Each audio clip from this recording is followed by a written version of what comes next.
Eu realmente amo essa profissão, eu não consigo me imaginar fazendo outra coisa na vida.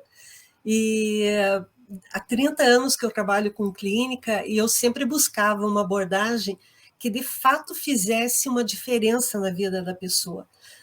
Assim como o André, como a Jandira, com todas as colegas, muitas vezes eu me sentia meio que uma farsa como terapeuta. Porque o paciente chegava, a gente atendia, ouvia, trabalhava algumas coisas, mas tinha situações que não fazia uma mudança muito significativa na vida da pessoa. E aí me dava uma sensação de eu estar cobrando por um serviço que não valia aquilo, né? Então, nossa, que frustração. E aí a gente vai buscando realmente abordagens que, enfim, que dê um resultado diferente. E todas elas colaboraram, foram excelentes, sem dúvida. E eu conheci o MDR pelo papel de paciente também, né? A Jandira comentando aí, eu também, para mim, fez uma mudança na minha vida. Antes de eu fazer o curso, eu tinha que fazer uma cirurgia, eu simplesmente estava em pânico, travada, não conseguia fazer cirurgia. E uma colega da pós-graduação disse, não, eu estou trabalhando com MDR, vamos fazer, eu faço 10 sessões, pacotes de 10 sessões e daí resolve. Eu disse, imagina, né? Vai resolver esse meu medo que eu tenho de hospital, de agulha, de todas essas coisas aí em 10 sessões? Nem pensar.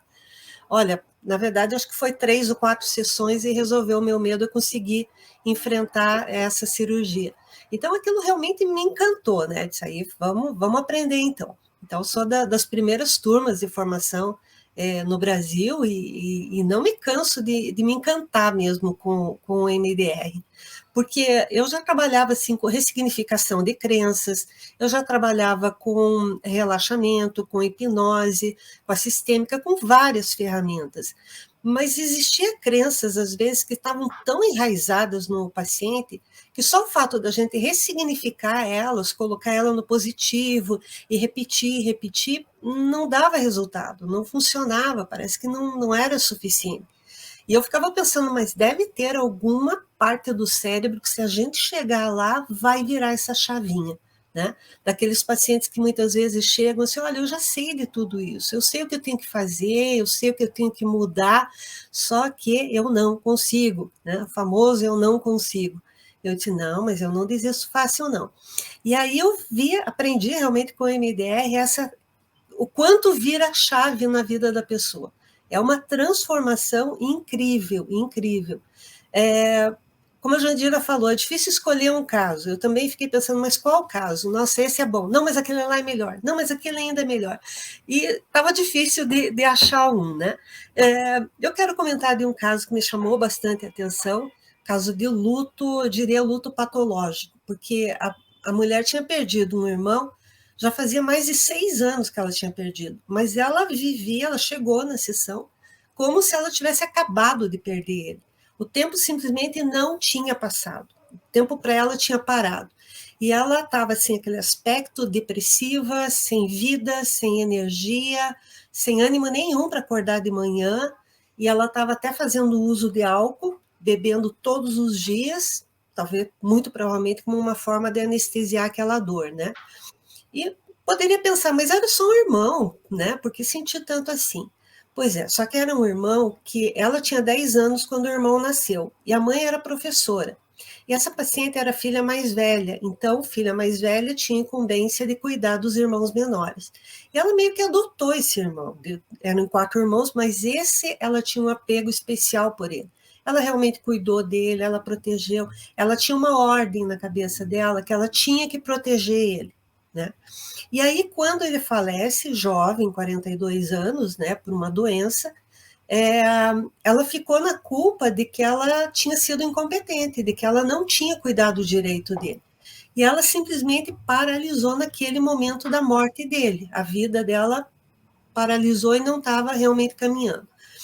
E começamos a fazer o MDR, então, com essa culpa dela por não ter feito nada, e foi muito interessante que na primeira sessão de reprocessamento, que a gente faz todos os passos lá, né, de preparação, né, fase 1, fase 2, tal, então a gente faz toda a anamnese, faz a preparação, quando chega na fase 3 e 4 que a gente vai reprocessar, eu peguei bem esse momento que ela chegou no hospital e recebeu a notícia que o irmão tinha falecido.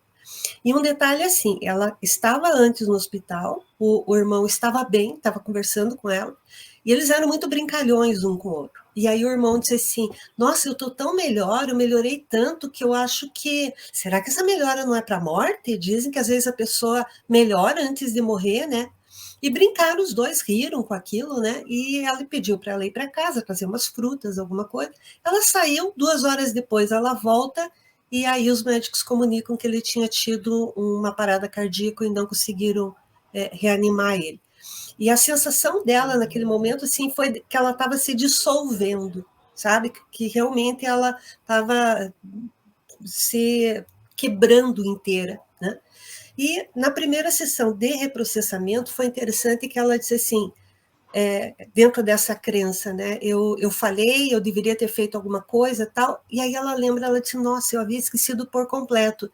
Mas na verdade eu fiz sim, eu dei piti no hospital, eu brigava com todos os médicos, eu ameaçava de levar televisão lá se eles não cuidassem bem do meu irmão, eu pegava no pé o tempo todo de todo mundo, eu fiz mais até do que poderia.